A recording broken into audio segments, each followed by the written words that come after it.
Have you ever wondered why some ice creams are labeled as frozen dairy desserts instead?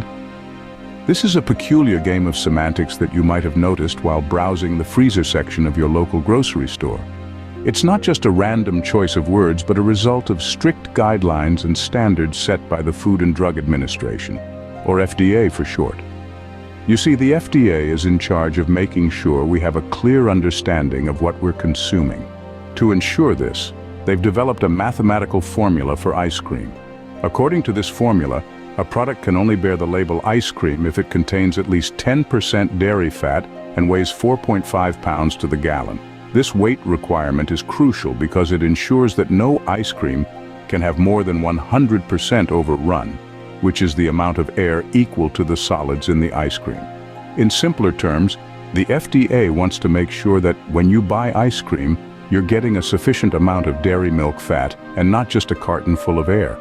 If a product doesn't meet these standards, it can still be sold, but manufacturers can't label it as ice cream. Instead, it becomes a frozen dairy dessert, which is often cheaper to produce due to its higher air content and lower milk fat. So, it's not just a name game, it's about meeting certain standards set by the FDA. So what exactly is the FDA's mathematical formula for ice cream, you may ask? Well, it's actually quite straightforward. The Food and Drug Administration, the gatekeeper of our food standards, has set some clear regulations for what can be rightfully called ice cream.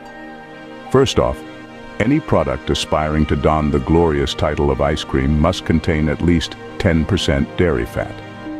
This fat, usually derived from milk or cream, is the secret to the rich, creamy texture that we all love in our ice cream. It's what gives the treat its smooth, melt-in-your-mouth consistency.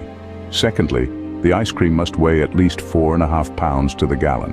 Now this might sound a bit odd, but it's actually crucial to prevent manufacturers from selling you a carton full of air. This is where the concept of overrun comes into play. Overrun refers to the amount of air whipped into the ice cream, and it cannot be more than 100% of the solids in the dessert. The less the overrun, the denser and creamier the ice cream. So if a dessert fails to meet these two fundamental criteria, the 10% dairy fat and the weight requirement, it cannot be called ice cream. It's relegated to the less glamorous category of frozen dairy dessert.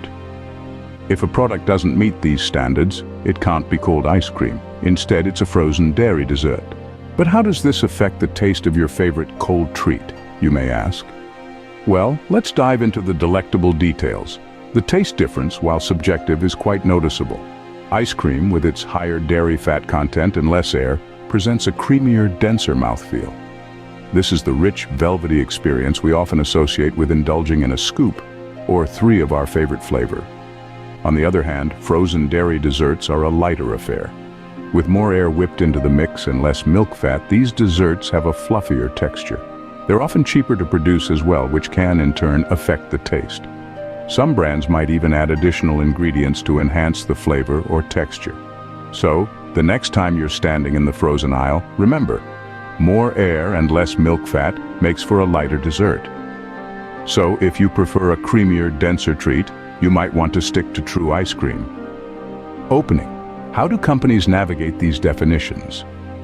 In the frozen aisle, you'll find a kaleidoscope of choices, with companies like Perry's and Breyers offering both ice cream and frozen dairy desserts. They've turned these definitions into an art form, creating a spectrum of indulgence that caters to every palate. Perry's ice cream, for instance, proudly proclaims their genuine ice cream status, showcasing the richness of their offerings. They also enlighten us about the variations within the ice cream definition.